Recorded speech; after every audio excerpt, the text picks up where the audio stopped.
Hey folks, welcome to SJGames Live. Sorry about the delay. We had a lot of technical issues getting things audio routing working today.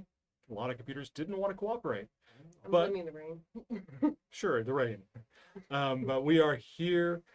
We are back. We are here with a few people. We got Rivka here. We got Hey. Brandon behind the camera. You. And on our call with us, we've got Will, who you can see here. Hello?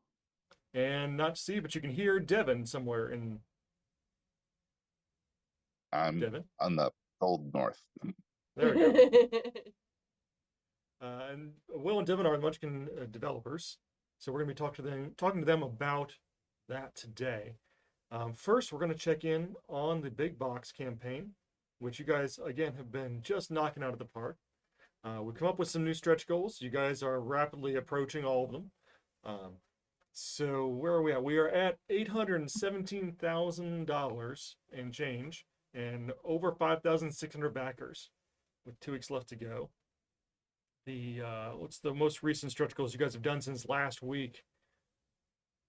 We are You guys are looking killing at this. Hi everyone. Hello. big scroll, big scroll, big scroll. It's so many extensions. Oh, did I scroll past it? Oh, that's I think add-ons. it Yeah. did. All right. So last week while we were on the stream, you guys unlocked the extra dividers. And then after that, we had a $700,000 stretch goal, which was the double dividers. The $800,000 stretch goal was the loaded deck, which is going to be a BackerKit exclusive. It is a small deck made to work with the loaded die that you're getting with the campaign. So it's going to be 10 cards that add unique rules that use that loaded die. Art's not going to be final. Hello Germany. Hi there. And then we have a new goal at 900,000. Looks like we talked to John some. So we're going to have Kabalik's Munchkin Miscellany, which is going to be a book. John has made over 7,500 illustrations for Munchkin over the years.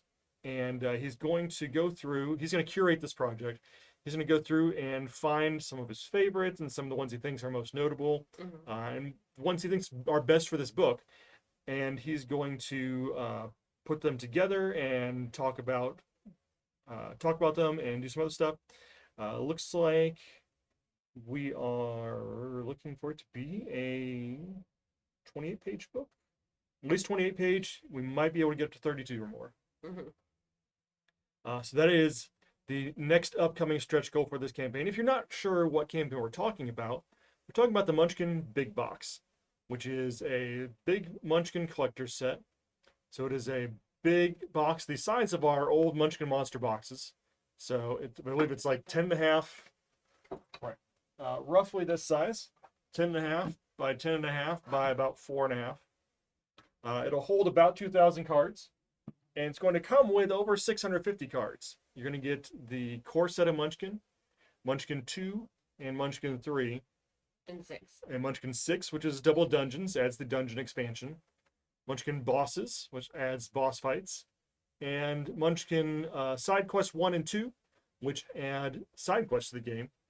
There's also going to be a leveling board for like our deluxe sets come with that track your levels and have places for the decks. And a sideboard for the dungeons, bosses, and side quest decks. There's a whole lot of other stuff in there. A lot of our stretch goals have added things to that. Some of them, if you look through the stretch goals, some of them are listed as a BackerKit exclusive, which means you only get this if you back during the campaign one of the levels that includes the game. And then some of them say added to Big Box, which means we're adding this to all copies of the Big Box, even the ones that go into stores later on. And we've run through a lot of extra stuff. There's So much. a dice tray, there's a coin, there's a patch, there's a loaded die, there's pins, there's extra cards, kilometers, Dividers, bookmarks. wooden meeples, tons and tons of stuff in the campaign. So we're still going for 2 more weeks on that. We got 14 days left. So go ahead and check that out if you haven't yet, and keep an eye on these stretch goals there. Daryl's been working hard to try to keep that moving along. Thank you, Daryl. If you're hanging on, chat, we appreciate it. Hello, Italy. Riz. I see you're asking about the add-ons. Yes, they, I believe, are the same cost as they are in the store. What we have the add-ons for is if there's something in those expansions that you really want to have in this big box as well that don't come included with it, it makes it easier to basically buy it all at once instead of having to come back and buy it. Plus it shaves shipping. Sorry, I've got a lisp today. I don't know what. Save shipping and hit those stretch goals. Yeah. Right. Hi, Jedi Kai. Welcome in. Good to see you again.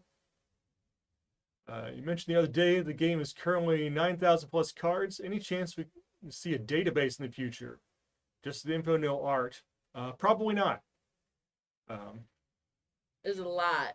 That's a lot. I mean- we have card lists on many of the product pages, but we don't have a database that we're going to throw up for that. Yeah, we have a we'll working that in database. Direwolf's DLC. They are slowly working through those as they sell. They are currently working on the third one. There's currently the base game and Munchkin 2 out on the Direwolf Digital. Hi, Spencer. Hello to the Mibs from San Diego.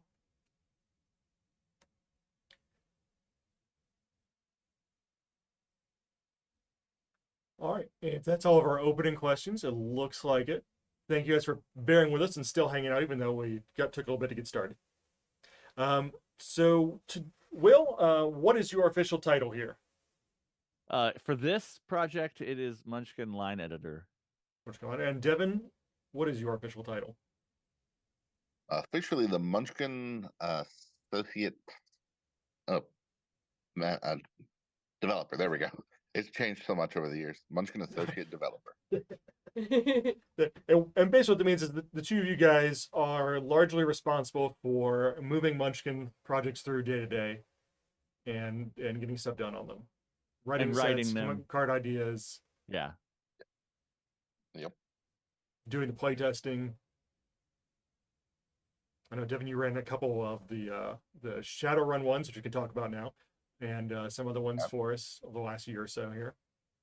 Yep. Good.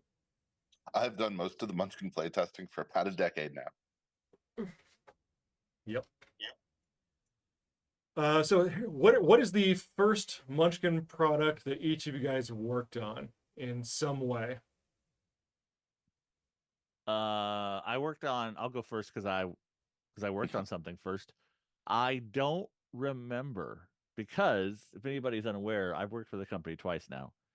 I came back in 2011, but originally, 2021. But originally, I was here from 2006 to 2011 as the art director and a bunch of other stuff. So at some point in 2006, I did some art direction for something.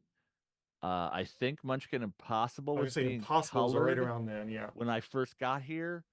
So a bunch of stuff like Good Bad Munchkin, Munchkin Cthulhu, a bunch of those things. I emailed back and forth with John and got art approvals and that kind of stuff back and forth. Munchkin Quest was the first thing I helped on the rules with. So that was 2009 ish that we kind of like started. I started being involved in that. Devin, what about you? Well, so when I started, I was an assistant to the greatly missed Andrew Hackard, and I did a couple of promo cards and bookmarks that I definitely don't remember at this point, and of course the occasional stupid joke that made that made him groan. That would make it into a set. The first If you could make Andrew groan, it would make it into a set. Yep. The first actual set that I worked on was Munchkin Hipsters. I had completely forgotten about that one. That was one of the little mix-ins, yeah. Yep. So I remember Hipster Dice, but not Munchkin Hipsters. I forgot that It was around the same time, I think. Hi, Drew. Yeah, you can be forgiven for not being able to keep all of Munchkin in your head Yeah. Right. because there is a lot of it. That's There is why a ton. that's why Munchkin.game, the website, is handy, because anytime you're like, does this exist, or when did this come out, or what is in this, you can find it on there. I think my favorite minis was Fairy Dust, just because I liked all of the reflective ones. That was the thing. That was one of our early attempts at foil in Munchkin. Yeah. It was. Yep. So, what has been your favorite set to work on over the years? If you had to pick one. I'll let Devin go first. That is a tough question. That you can talk about. Yeah, that's true.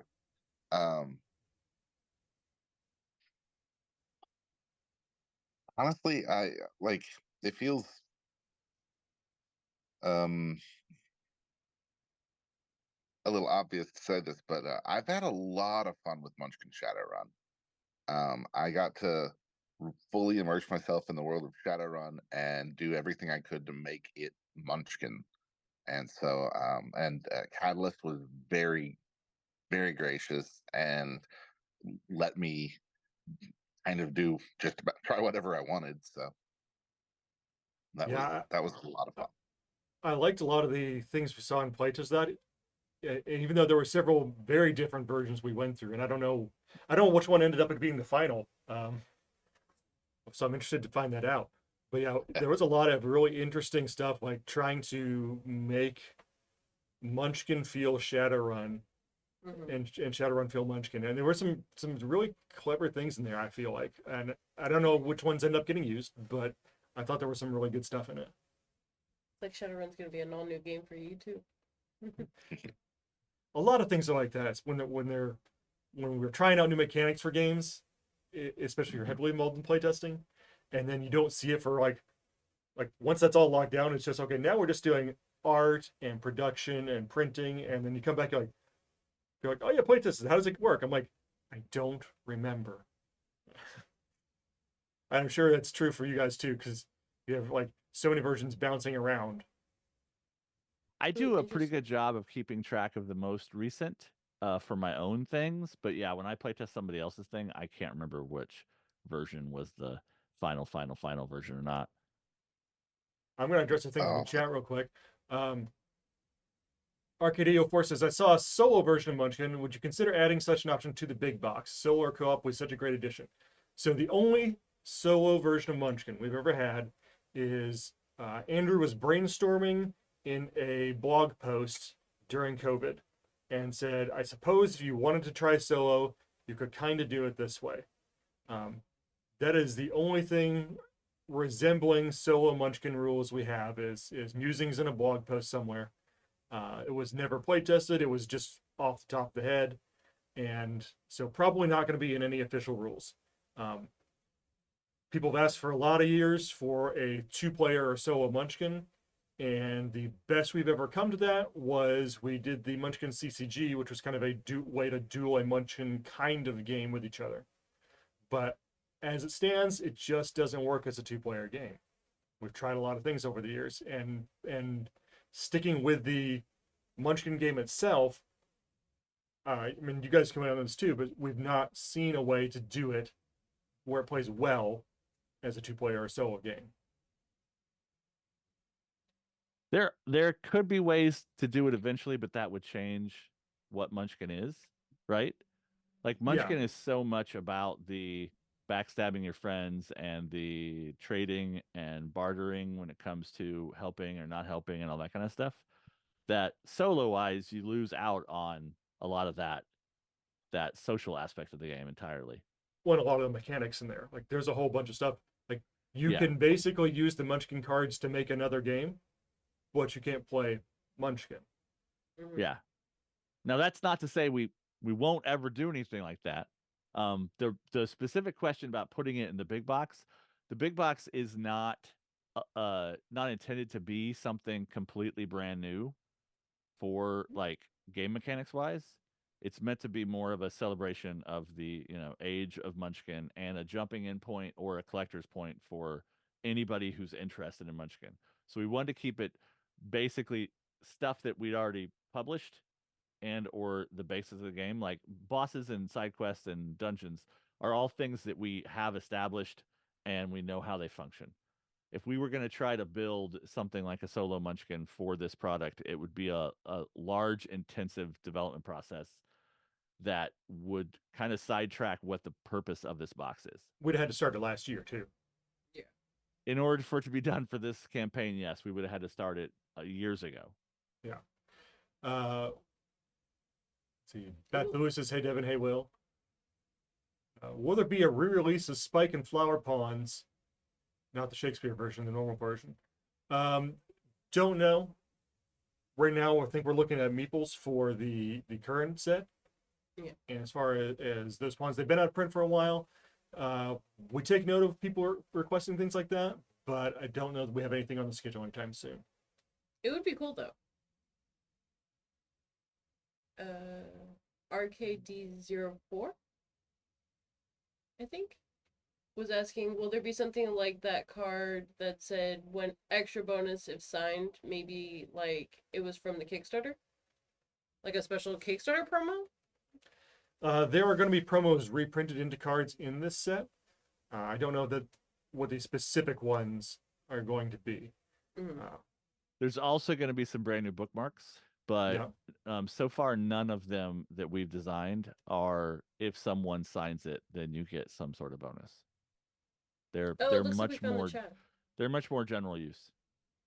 That post that Andrew did about the solo rules. Unofficial solo rules. Yeah. So if you want to try something, that's Andrew's musings on a way you could do some solo rules. But again, that's something that was great to try if you were at home, but it was never play tested, developed. So you're not going to see it printed in our rules anytime soon. Yeah. I've even tried doing a proxy where we did 2-player and then we had a third like no man, and that didn't even really work very well. Will, what was your? We've given you a lot of time to think now. What was your favorite set to work on? Oh, I knew my answer as soon as you asked. Okay. And it's gonna oddly mirror Devin. I've been playing Warhammer 40,000 since 1992 or something like that. 91, 92. I'm old. So getting the chance to play around in the 40K universe in a Munchkin product. The dungeon set was the first set I wrote. I'm working on more stuff, for the future. But when I got back, Devin had already written Rank and Vile, which came out a little bit later. So I got to work on the dungeon set for both 40K and the Age of Sigmar dungeon set that's coming out in the near future. And playing around with making silly jokes and both for art and for text and stuff about something I've tangentially bounced in and out of as a player or a fan or an observer for half my life or more is an interesting thing to play around. I think that beyond that, Munchkin Cthulhu is my favorite thing to ever be a part of because it's such a wide brand. You could do so many good jokes in it, and it was one of the first times we introduced a substantially new rule to a Munchkin set. So back then, the cultist win, where if everybody's cultist, the game's over and everybody wins, was a new thing that had never been in a Munchkin before. And we hadn't done all the side deck exploration of new mechanics and stuff a lot. So I thought it was interesting to be a playtester at that point as part of a set where we were thinking about changing just the victory conditions of Munchkin in a tiny way. And that started kind of the ball rolling on a lot of other things that we've done to the game over the years. We have a question from chat. Will the shipping to Norway cost the same as the shipping to the EU countries? You're going to have to check the... I would say ask that on the BackerKit project. I don't know if we have Daryl in here right now. We had a meeting in the office today. He might be on his way home still. Yeah, so I would say go ahead and ask that on the BackerKit itself. That'll depend on who we're using for our EU shipping, and I don't know that answer. Next question. What is the most challenging part of the development process when you guys are coming up with a new set or subset, either a new base set or a new expansion for Munchkin? Which part of the process do you usually find takes the most work? I'll let Devin go first to see if he says the same thing as me. Well, for me, it depends a little bit. If I'm adding an entirely new mechanic or trying to, that can be kind of difficult, making sure it works with the existing 12,000 Munchkin cards. If I'm not adding a new mechanic, actually coming up with funny or terrible jokes sometimes be the most onerous part of it. Devin does have the same answer as me. So the thing about Munchkin is we try to make the comedy broad enough to appeal to people, but also slip in a couple of, more niche jokes.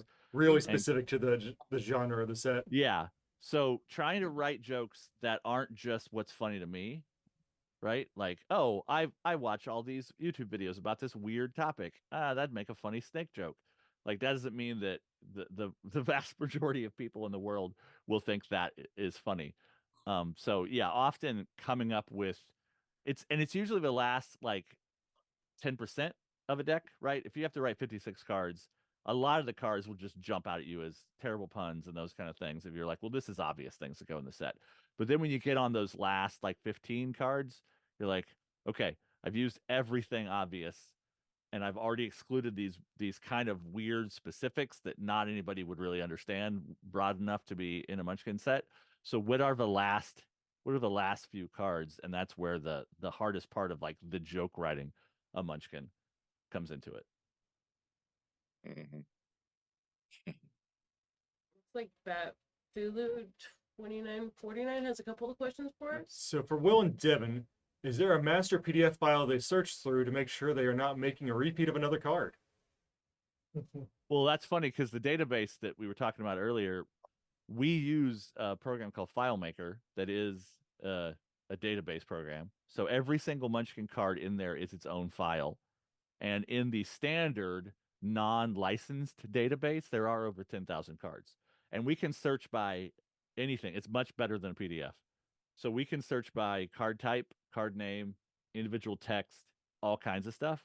So often, yeah, when I was writing snakes, I believe, I just went through and I searched for any terms in the title of a card or the body of a card that were serpent, snake, any of those kind of words, so I could hit all of the cards we had done. And it always is surprising to me jokes that aren't in Munchkin yet when I'm writing a deck, because I'm like, well, that's such an obvious pun, like that's a cliche everybody knows, but it just hasn't come around in Munchkin yet. Yeah. I actually have the database open right now, and it says there are 11,270 card entries in here. Yeah. Not all of those are Wow. cards that have made it in, and this is all non-licensed stuff. And I only put in the new sets every 4 to 6 months, so this is probably 600 cards left. We've been busy. Yeah. Now, some of those cards are duplicated because remember, there's like, I don't know how many elf cards exist in Munchkin across all the sets. And Munchkin Light is its own entry, even though it is a subset of cards from the Munchkin Fantasy Core set. So there's a little bit of duplication in there just so we can keep track of what's in products. But most of those 11,000 cards are relatively unique cards. Back to it. That database is absolutely not online and available to the public.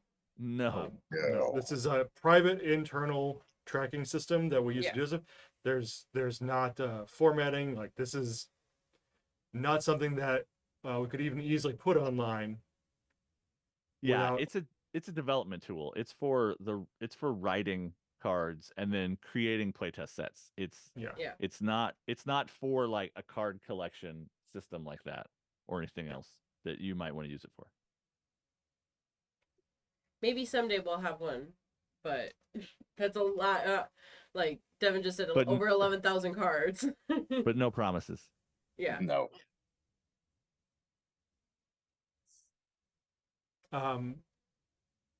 Bethel, you got a question about backing a second box. That will probably be something that will open up in the add-on levels of the Pledge Manager once the campaign closes.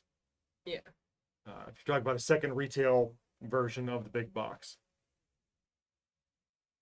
I can't be for certain on that, but I'm pretty sure that's something that Daryl will add to the final thing when we open up all the rest of the options for the add-on store. That's what I'm looking for. So yeah, adding an extra copy should be available in there. Yeah. I think the full question was can they order one even if it's not at the same tier kind of a thing, or do they have to make a second account? So Again, I think it'll be something that you can get as an add-on. Yeah.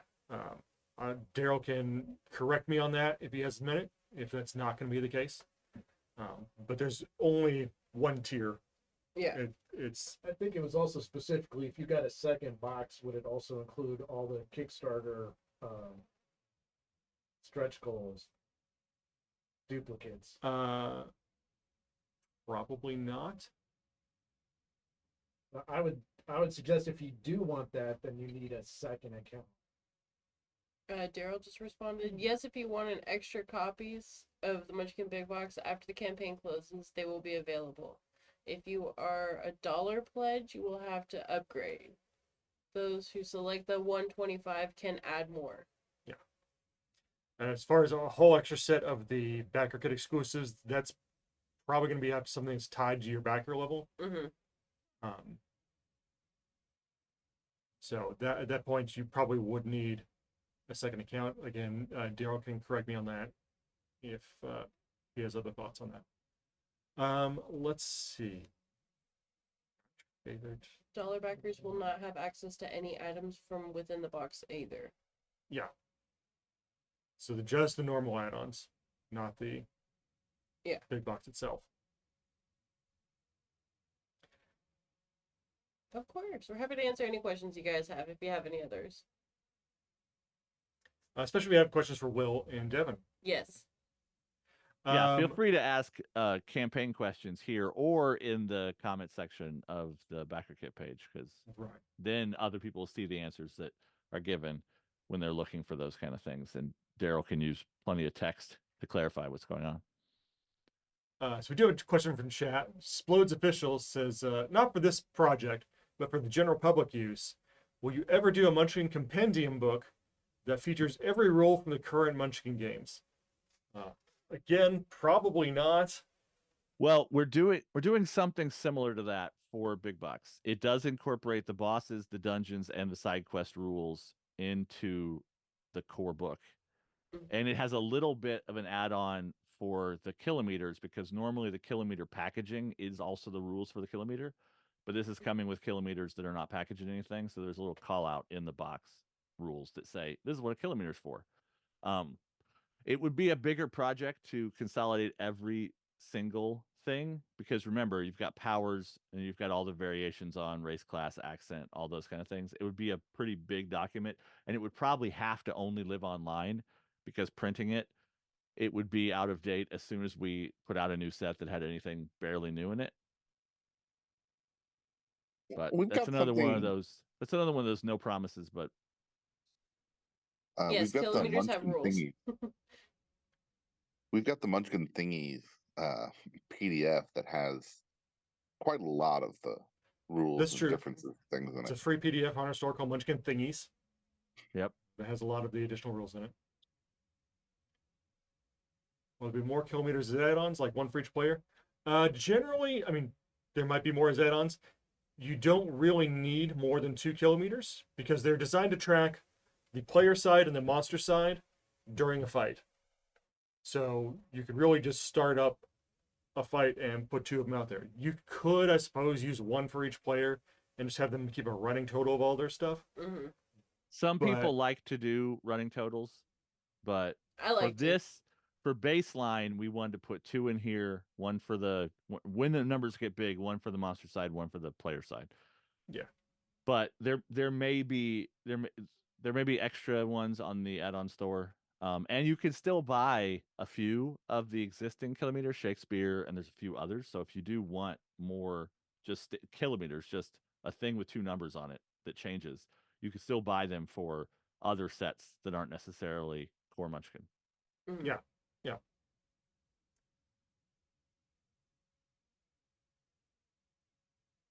We're going to update the Diced app with rules for everything included in the big box. I believe it's only the basics in Diced. That's going to be up to Diced, probably.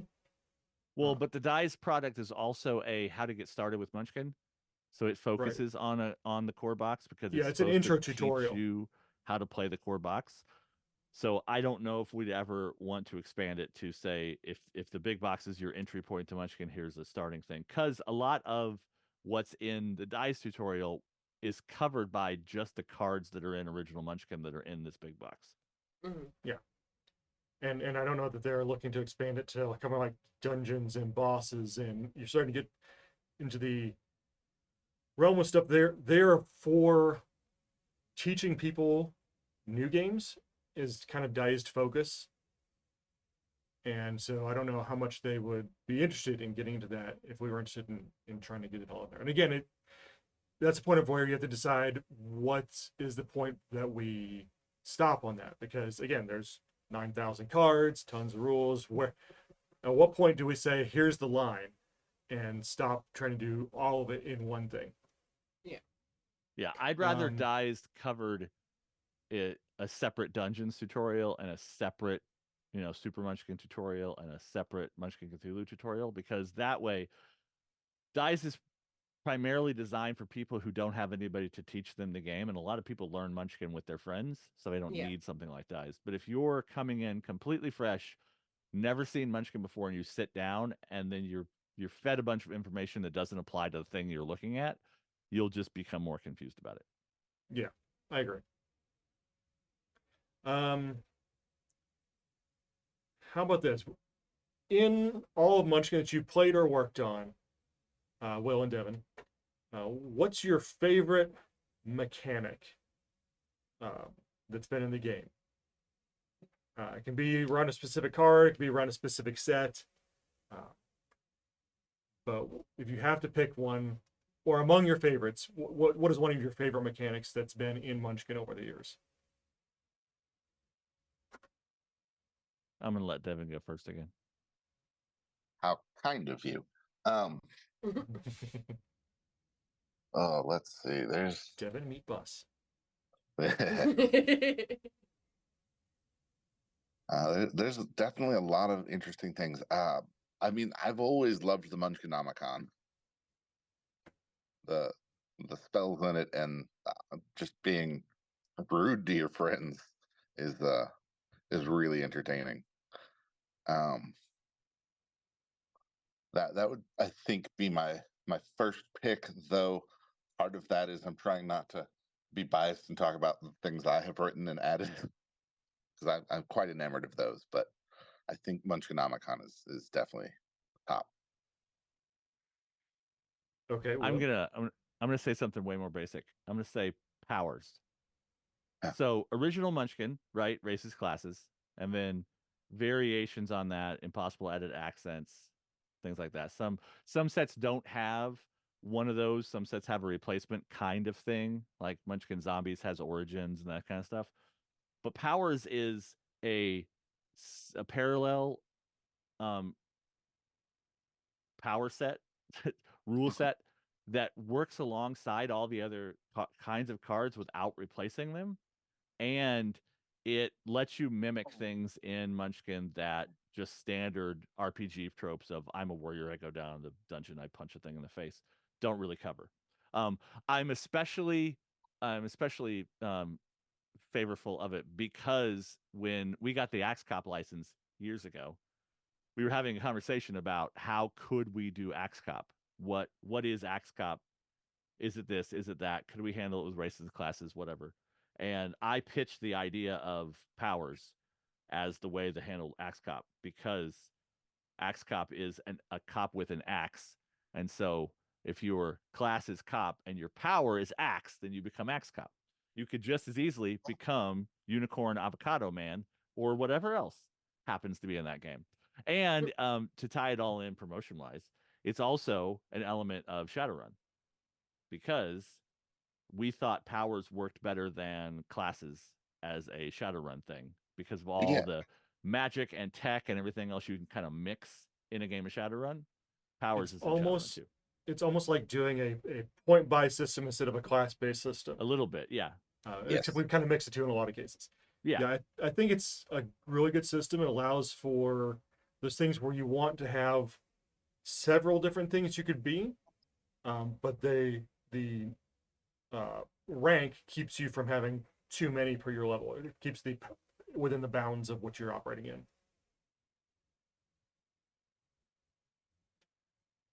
Let's see. We had a question. Daryl's answering this, but if I have the base game, can I mix it with the big box, or will I end up with a lot of duplicates? You would end up with duplicates, as Daryl said. The Munchkin Big Box comes with the base game, Munchkin, and Munchkin expansions, Munchkin 2 Unnatural Acts, Munchkin 3 Clerical Errors, Munchkin 6 Demented Dungeons? Something Dungeons? Double Dungeons, there we go. And then bosses, side quests, and so yeah, you would have duplicates if you took your basic Munchkin set and mixed it there. Now, the cards are going to have an icon on them. If they come with the big box sets, you'll know which ones are which. But you would definitely be doubling up if you mix them in. It also answers your question. I'm not sure how to say that name. I'm not even going to try. Yes, all of the expansions, including Big Box and everything that came before, have a little marker right down in the middle of the bottom of their card that tell you what set are from each of them. So if they're like an expansion, it'll have that marker that'll kind of represent that set. So yeah, if you mixed all of your expansions together, then you'll definitely be able to pull out the ones that go to which set.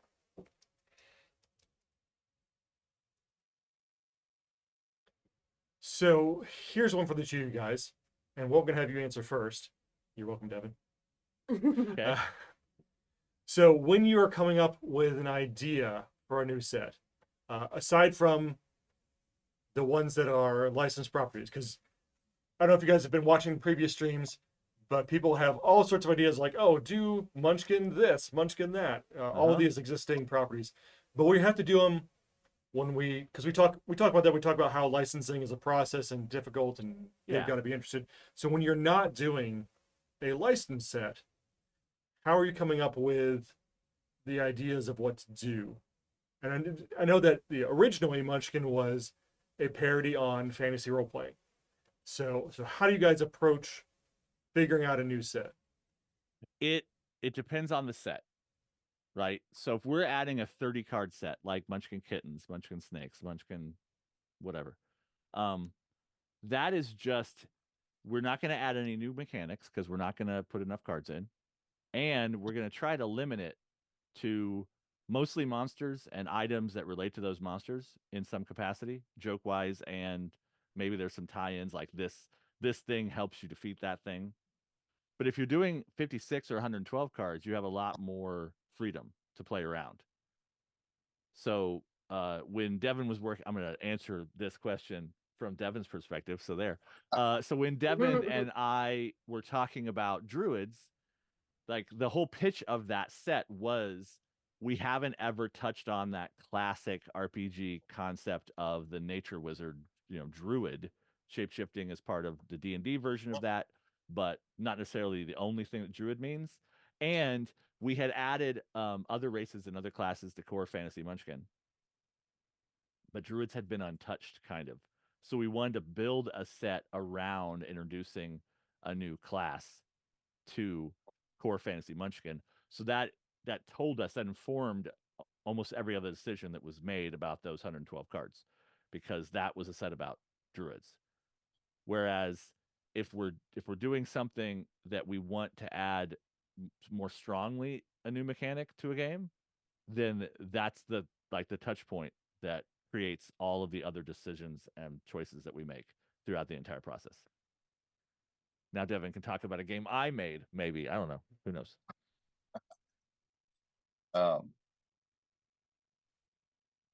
So when we're talking about, say, making a new core set, that's when we, really get into, okay, what is something that maybe we haven't joked about? There's a lot of genres of things, but there's a lot of Munchkin. And so, you know, uh, one of the ideas, which we definitely haven't announced, and I'm definitely not talking about, um, we all kind of talked about it, all being Will and myself and Steve, um, and we said, okay, we haven't touched on this pretty much at all. Uh, I think there's a lot of good Munchkin fodder in there, so we've got that on the books as something to develop. We haven't started working on it yet, but we're all just kind of thinking about, okay, what are some good jokes we could do once we get to actual development. We'll start saying, okay, are we going to add new mechanics to this? Is there an obvious mechanic to add based on the theme that we've chosen? Um, and just kind of tinker from there. Yeah. So the answer, as sad as it is it depends. Depends on what we're trying to accomplish, what the theme of the game kind of asks for, and then what space we have to play around inside the mechanics of Munchkin. Because Munchkin is a very robust rule set, but it can't do everything and anything because of the kind of game it is. So you wouldn't ever want to add some like giant memory element to Munchkin, right? Because sometimes people play the game inebriated. Often people are playing it kind of for the first time with their friends, being dragged into it, and they're experiencing everything. We don't want to throw too much on their plate. So we do have limits to what we could put in a Munchkin game, but we also have a whole bunch of freedom depending on what we're trying to accomplish with the kind of story of the game. And at this stage in the process, the a core set specifically, you kind of know the general types of cards that are going to be in it, like barring any new mechanics you're in. Like you know that there's a certain number of monsters in this level range, this level range, and this level range. Yeah. Yep. Same as far as the equipment, the wandering monster cards, the +10s, +5s. Like, Yeah. how much does that mix change when you guys are doing a set? Well, We Devin can answer that too. we don't have uh, a hard formula. We have pretty rough ideas about it, and then we kind of, um, go with what feels right or what we're trying to do with the set. Obviously, if there's a new mechanic, we got to dedicate this many cards to it so that it actually gets used and shows up and it's fun. But uh, the actual mix varies quite a lot from set to set. Um, I try and keep an eye on it and be like, when I was say I'm running a 56 card set, you know, I want to get as close to an even split as I can. There's almost always more doors than treasures, but if I'm like, okay, I've got 40 doors and 16 treasures, that's probably not going to be a great mix. Yeah. So, but the actual internals, it's got a lot of wiggle room. Andrew sent me a note once when I was writing a set. He was like, if you really want to cause some chaos, add like 5 more wandering monster cards to this. Well, I did right, not like do that. throwing curses into your game Mhm. does a lot for making that butt heads a lot more. Yeah. Yeah. Or cheats. Yeah, and to give another wishy-washy answer, there are no hard and fast rules, right? Like Mhm. Devin said, normally a starter set's 168 cards, but Batman's not 168 cards. Batman kind of incorporates an expansion into the core set because we knew for various reasons it'd be easier to do it that way. Mhm. And like curses exists, and curses is just a bunch of curse cards and curse related cards. So if you throw that into just a core set of Munchkin, it's going to pump up that amount of curses. But you also have a lot of control over what you're playing with. I mean, besides the fact you could literally take a card out and say, we're never playing with that card again. Right. If you're playing snakes with only core Munchkin, that set's going to impact that game of Munchkin a lot more than if you have Munchkin 2, 3, 4, 5, 6, 7, whatever. kittens, puppies, snakes, you're going to see those snake monsters a lot less often, and you're going to see those treasures a lot less often, unless you don't shuffle very well. So we can do a whole bunch of stuff, but also it comes down to how the game interacts with you at your table and what you do with it. That leads into actually one of the questions we've had in chat. Board gamers rule number. As what the optimum number of expansions to play with. I think for me, my opinion on that is that I generally play with 2 core sets if there's a specific mix I want to do, or 1 core set and 2 of the like 112 expansions, or maybe 3 of the tiny expansions, the 30 cards. There's 2 main reasons for that. One is playtime. I don't want to play 4-hour games of Munchkin. And if I'm adding in a set, it means I want to play with it and I want to see it. If I'm playing with sets up through 10 and then another 10 mix-ins, odds of me seeing any given set on that playthrough are small. Is it all in there somewhere? Yes. But will I notice it and will feel like I'm playing Munchkin with snakes, or Munchkins with puppies and kittens, or I want to mix Cthulhu and Star Munchkin to actually visit them in the beyond cultists in space. If you add too much in, you dilute that and don't really just have that experience you're trying to make. So for me, I try to keep it fairly limited in how much I add into there. To answer the question, the opposite of Jimmy, there is no limit. One of my most favorite experiences ever was walking around PAX West back in 2010 or 11 and stumbling across a game of Munchkin that I think had 14 players. They had pushed a bunch of tables together. There were a lot of them sitting around, and they had so many Munchkin cards on the table. I don't even know what sets they were using. I do know that there were at least 3 draw piles of each kind. There were like multiple door decks or multiple treasure decks because people couldn't reach them all. So you drew from the door deck or the treasure deck kind of on your side of the table. And it was one of the most loudest, entertaining looking games of Munchkin I've ever seen. So it depends on what you want, right? Like if you want to play Cowboys in Space, and that's the experience you want, play Cowboys in Space. If you want to play the core set with a couple of sets added, like you just want to play the core set with Druids, and especially if you've never played Druids before, so you want to make sure you see those new cards for the first time, then do that. But if you also want to try something completely just wacky, then that's also possible, as long as everybody at the table buys in, right? Don't be the person sitting at the 14-player table who's annoyed when things are mildly confusing and people don't know what's going on, because that's going to happen at that game. Just know what you're getting into when you get into it, and it'll all be fine. Like if you want to hang out for 3, 4, 6 hours and play a 12-player Munchkin game with that many cards, I've seen that at a lot of conventions. It's not my thing. But if that's what, if you guys decide what we're doing tonight is we're starting after dinner and we're playing Munchkin until we fall asleep, then pile them in. Because you don't want the stuff to get old at that point. You want to keep seeing new stuff the whole time. Let's see. Someone asked about when will we see more Direwolf digital expansions to Munchkin? They are working on Cleric Lairs, Munchkin 3 right now. We do not have a timetable on that.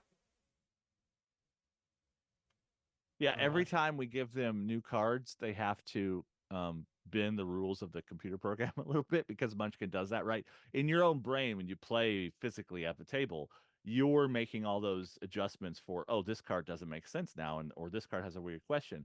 And there's always the core classic, whoever owns the game determines how the game works. But when you make it digital, there have to be solid rules that every card has to cooperate with. So when we get a new set to them, we always get about 20 questions of, okay, this card creates 10 exceptions to the core rules as the game works. How are we going to handle that? So depending on how that all gets processed, and then the functionality on their end determines the speed at which those sets get added. Yeah, I think that's one of the reasons that it took so long for us to get a good implementation of a Munchkin game is because Munchkin is a game of exceptions, which is easy for people to do.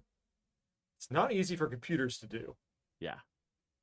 And so Daryl's done a very good job of getting all that working inside something that can be fairly reliable and interpreted the same way every time and work out that way.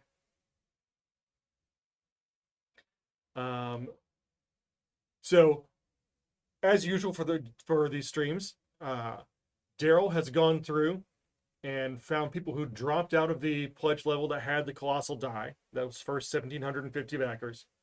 He opened them up and told people in the stream those are now sold out again.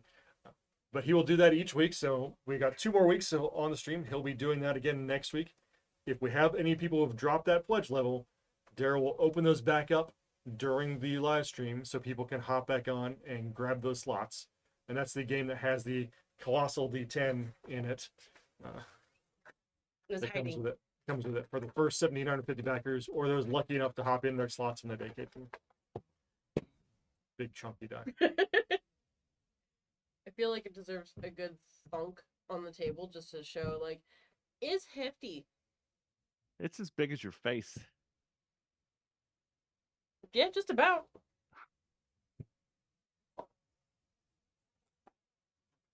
And I think there's promos. Arcade Deal has a question. The campaign description states the big box contains the core set, then added cards from expansions 2, 3, and 6. Are the expansions complete or just selections of cards from those? Those is the complete expansions. Yeah, the 50 extra cards listed in there. There's 2 kinds of 50 extra cards plus the stretch goal 50 extra cards, but there's a set of 50 cards that is cards that have never been published with fantasy backs brought into here. So like the Boots That Shoot and the Crystal Skull and those cards you can see on some of the graphics, those are cards from Super Munchkin and Munchkin Cthulhu, and there's a couple Good Bad and even some Munchkin Fu cards and stuff.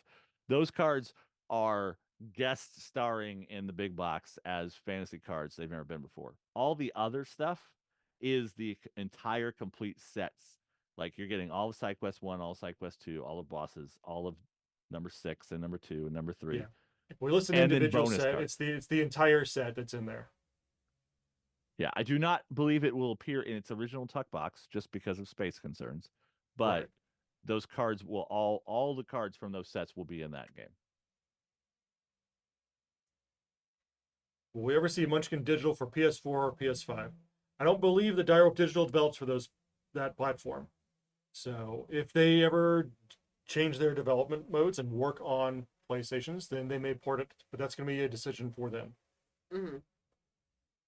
Also, Daryl reminded us to remind you that the Colossal Dice also does come with its own, like, basically mini deck that comes with it. So there actually is cards that go with one of each side. So, like, one is the loneliest number. Yeah, you get a special power, whatever your big die says. But yeah, no. It comes with promos too. Because in case you didn't get enough promo in Munchkin Big Box. Let's see. With that, we talked about that. That's Daryl answering some questions. Do you guys have anything in particular you want to talk about? Any Munchkin stuff you think is notable? What questions haven't I asked you that you want to answer? My brain's full of secrets. You can't tell any of those. Yeah. No, I don't have anything specific to talk about that hasn't been covered already. Or I'll go to to Devin. Mhm. Is there anything Oh. you want to talk about that I haven't asked you that you can talk about?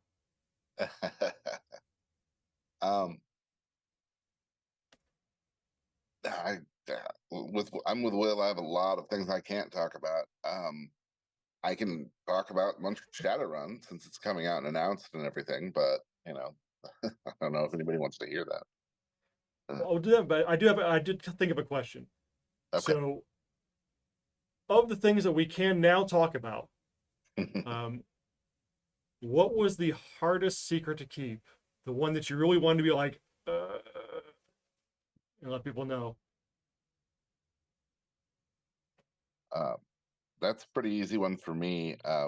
When I was making the Munchkin collectible card game, the it was it was really interesting. It was really exciting, um, and I was working directly with Eric Lang and Kevin Wilson, so that was also a big component of it. But just being able to uh, try and bring Munchkin into a different space, and getting to think up mechanics that could never work in Munchkin, but would actually work in a collectible card game. Um, that was just an awful lot of fun, and it also took 2 years of development, and couldn't say a thing.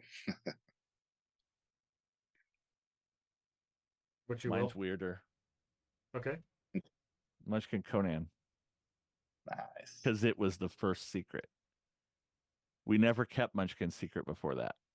When we went to Gamma years, we would take sketchbooks. Like I remember taking Good Bad Munchkin art to Gamma in a 3-ring binder to put on the table to let people flip through.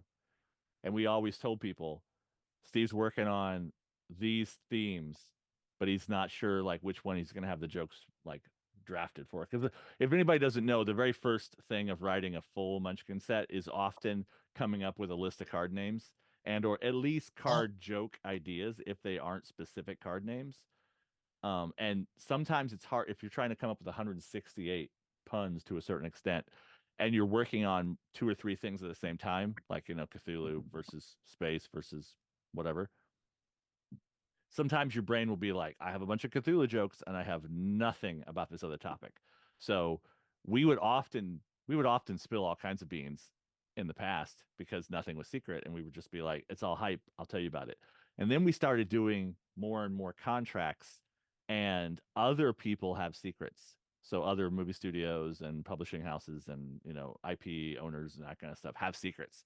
So when we got that Conan license, which was for just a little card pack first, it wasn't for the whole first set. That was It was the just movie. for it was the just Conan for the a Destroyer blister. movie, right? Yeah, just a blister pack.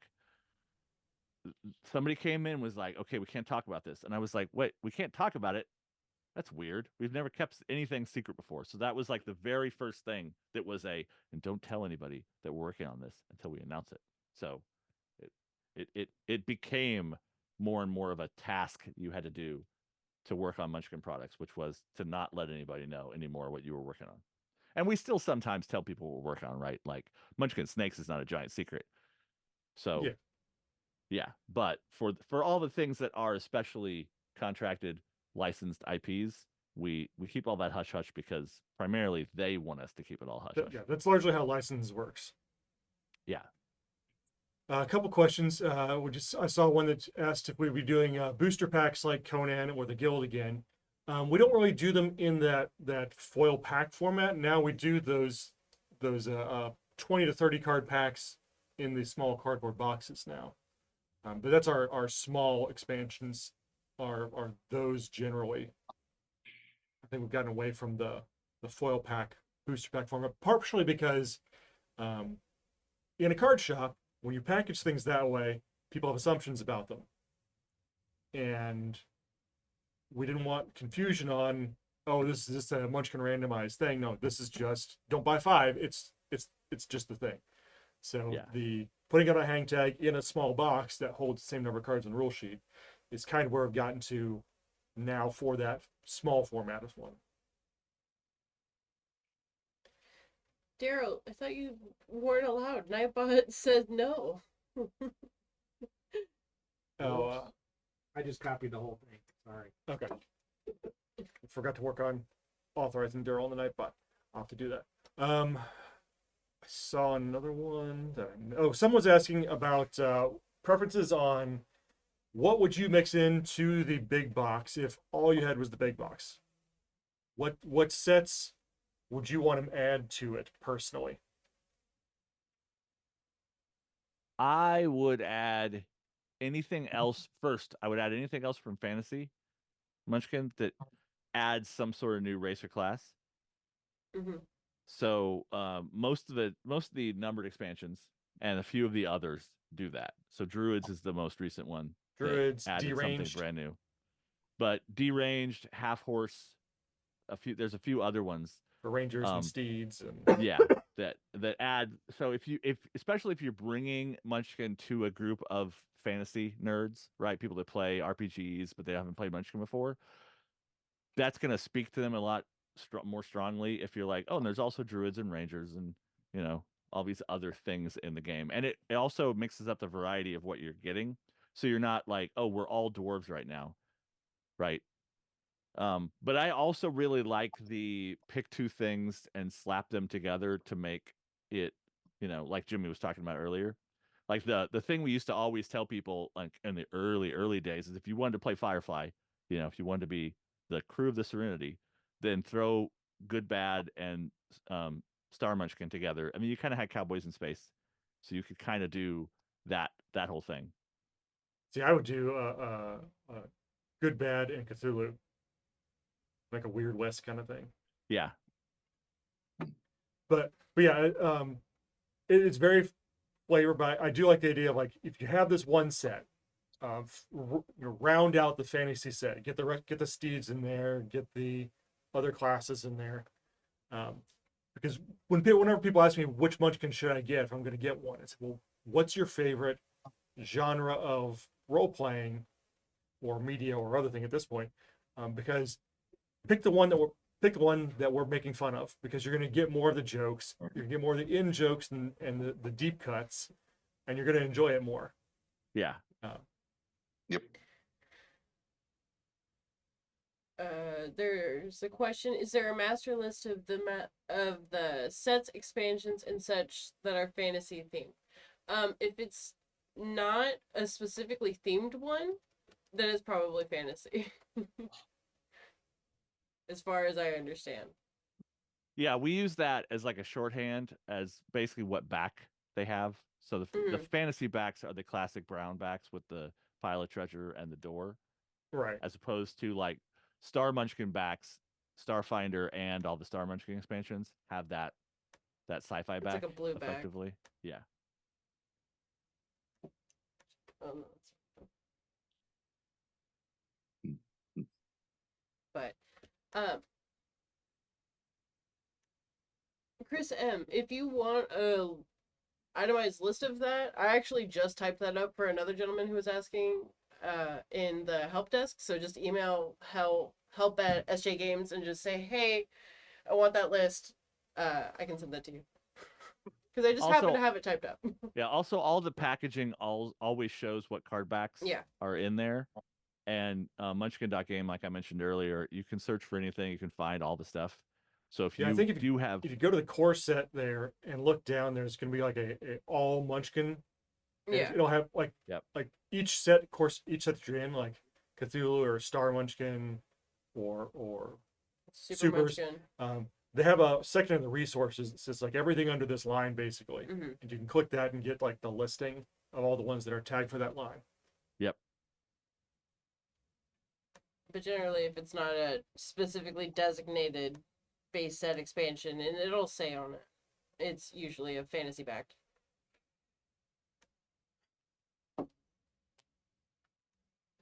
All right. Let's see. Do we have any last questions?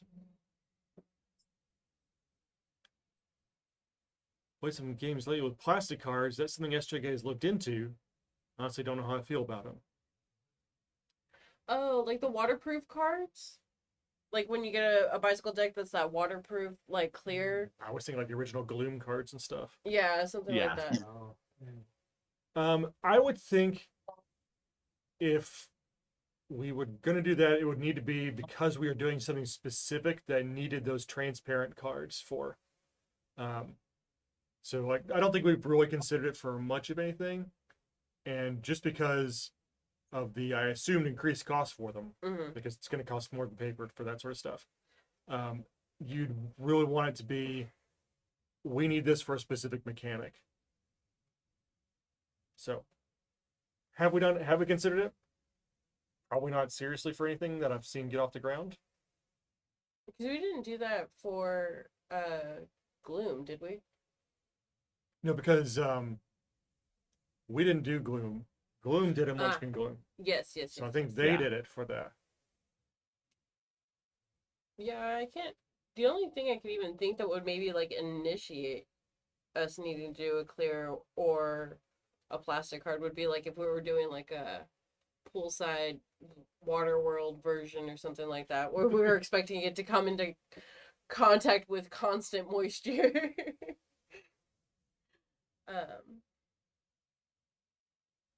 But yeah, no, that sounds cool, but no, I don't think so. We had another question for you guys as well as which are your favorite class/race, both single and combo? So like barbarian, dwarf, or something like that. I have to think about that a lot. Yeah, Because there's a lot of them now. there's a lot. Yeah.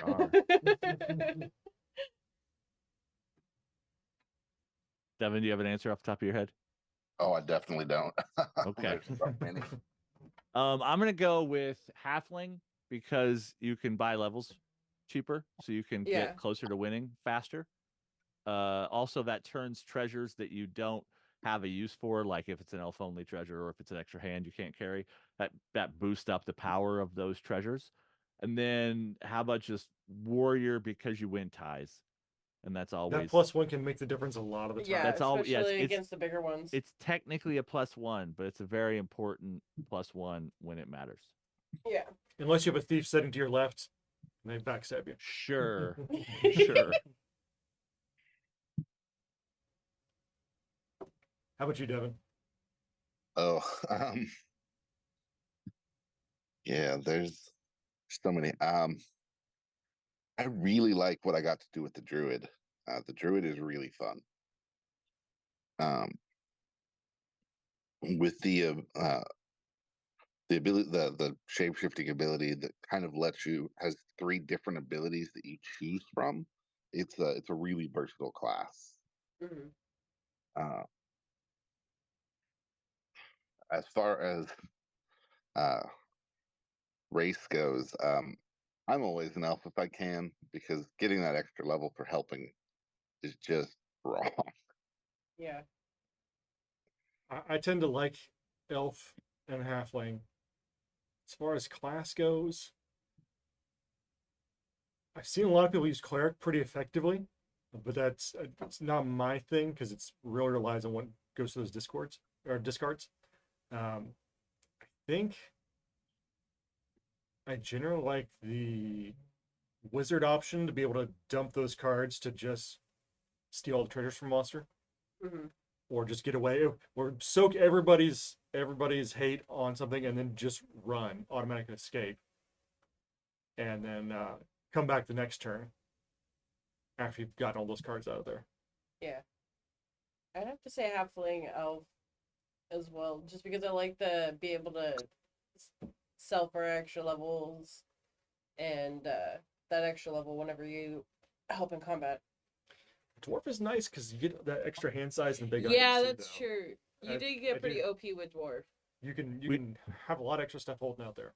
We do try to make all those cards attractive in a this would be good, especially in this circumstance kind of thing. And yeah, often having to choose between an extra hand size or getting a level when you help someone else win or whatever can be Mhm. situational. And sometimes you will give up something for one bonus and then have the situation where you need the other bonus, but it's too late, it's gone. Or you Yeah, give up like, something and then you draw all the elf-only cards. Yep. You mean like in the stream last week where I was a dwarf, Yes. and then turned out to be no dwarf by the end of it. I want to thank everybody for hanging out with us today. I want to thank Will and Devin for coming in and answering questions, and Yeah. Repka for showing up here. Yeah. Appreciate you all hanging out through the technical difficulties we had getting started today. We're going to try to address those before the next time we do one of these. And keep an eye on that big box campaign. We've got 14 days left. We are partway through. Let's see, we are I'll do some quick math, about 22,000 away from the next stretch goal. And we have, someone was doing numbers. This is our biggest crowdfunding campaign as far as backer numbers goes. So you guys have topped all the rest of them we've done since 2012. And the funding is getting up there as well. We're starting to get close to topping that. I think the 2012 Ogre project with the thing is it's in our sights. So someone made a joke about John having to redraw the picture of the ogre running down the Munchkin to reverse it the other way with Spike upgraded with stuff going after the ogre. But keep an eye on that. We will be back next week to talk about it more and something else. We'll see what we're going to do. And I want to thank you all for hanging out for SJGames Live. So many energy drinks in the warehouse to get through the shipping. I am very happy to need that as a thing that's going to happen. You guys are amazing for supporting so much. And thank you to Daryl for answering questions for us off on the side there while we're doing stuff over here. And we will see you all guys. See all you guys. There's the right word. See all you guys next week on SJGames Live. Meanwhile, keep in touch with us online.